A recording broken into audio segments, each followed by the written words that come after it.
I want to hear anything about our ratings, Dave. Scott Coker's going to come down there and hop chuggy you right in the face. No.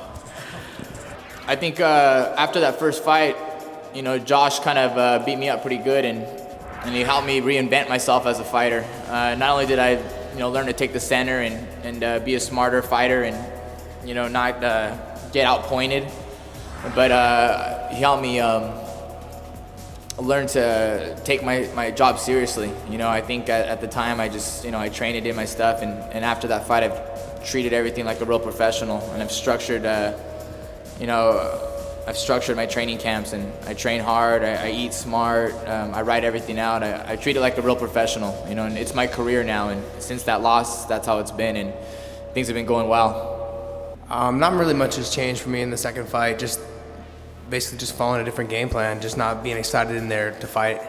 The second time that I fought, I'd come off of a 15-month layoff, so I was just excited to be back in the cage. I think everyone that's seen me fight, they can tell by the smile on my face every time I fight that I enjoy fighting.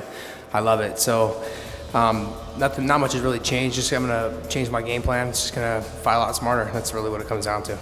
I'm curious as to what you guys think of the betting odds. I know that they're not something that necessarily play into your mindset or anything. I'm just curious as to what you think of them. It's pretty even. You're a slight favorite. I think you're plus 100 or something like that. I'm wondering what you read into that, why you think that is. I don't bet. So, I guess if I'm going to play a game of chance, it'll be with my fists. So it doesn't really, I guess that's, for those that bet, they should get on a forum and then flame the hell out of each other about why or why not. Do you think people are discounting your experience? I don't care. We don't pay attention to it very much, but I guess it's a result of my fight against Bigfoot Silva. They saw that I've come a long way, and I've had 8 months in between to get better, so obviously I've gotten better at every turn, so why wouldn't I get better now? So they're giving me a shot. If it's that close, I really had no idea. I expected to be a bigger underdog with all of his experience, but maybe these people are getting a little smarter. Do you feel like an underdog in the fight? Yeah, I do, honestly. Josh was a UFC champion. He's done a ton of things. He's beaten a lot of guys. Scott just listed him, and I really had no idea. I didn't know he beat that many guys, but I've beaten quite a few of those guys too, and I probably could do pretty well against a lot of the other ones. So I take it in stride. I should be the underdog because of his experience and his accomplishments, but I'll be ready to go. What do you see do you see your experience as the biggest advantage you have in this fight? I just see me as being the biggest advantage of this fight. Everything that comes, all that experience comes with all the years of training, all the fights I've had, all the different opponents, all the times I've been in the ring as a pro wrestler, as a fighter.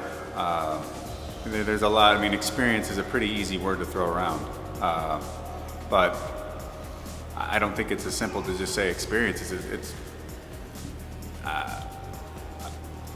me. I am that factor. I have to believe ultimately in everything that I do and everything that I possess. So it's the same as before and the same as it's always going to be. A couple of months back, I think that you mentioned that you were going to take him down. Yeah. Is that part of your game plan? Is being able to This is an figure out a way to MMA take him fight. down? This is a mixed martial arts fight. That means it's going to encompass all areas of combat. Yes, I'm going to put him on his back, of course. That is the way I've won my last 2 fights. I don't see any reason to stop. And although, that isn't a fight. We'll see what happens when we get in there. But of course, takedown's a big part of the game, and I'm sure just as much as he wouldn't mind putting me on my back. Daniel, when was the last time you were put on your back? Every week in practice. Okay. Kane takes me down sometimes, but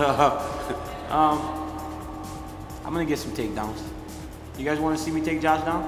I'll take him down. You decide. DC, Josh Barnett, dance off after the fight. What's up? Yeah, there is a possibility of that. I have an after party at Studio 8, and we have plenty of dance floor. Daniel is always welcome to drink, eat, and be merry in my presence, fighting or otherwise. And I heard he brought some dancing shoes. Like actual dancing shoes, with suede soles on them and everything. He said the floor was a little sticky last time. It got into the way of his James Brown shuffle, but I'm sure that's a part of his game he's been working. Stupid. Every time. God, never serious. To actually dance for 25 minutes. Like, you should want to see that more than you want to see me and Josh, two guys with no rhythm dancing on the dance floor to music that we aren't even understanding at that point. Agreed, but we're heavyweights. Why do you want to be in there for 25 minutes? That sounds like hell. That's hard work. Why work that hard? Let's try to get it done a lot earlier than that. I'm fine with that, as long as I'm winning. Yes, thank you, because I am way too fat to be in there for 25 minutes. I got eating to do. I got places to be. Don't tell me you want to be in there for 25 minutes. That sounds terrible.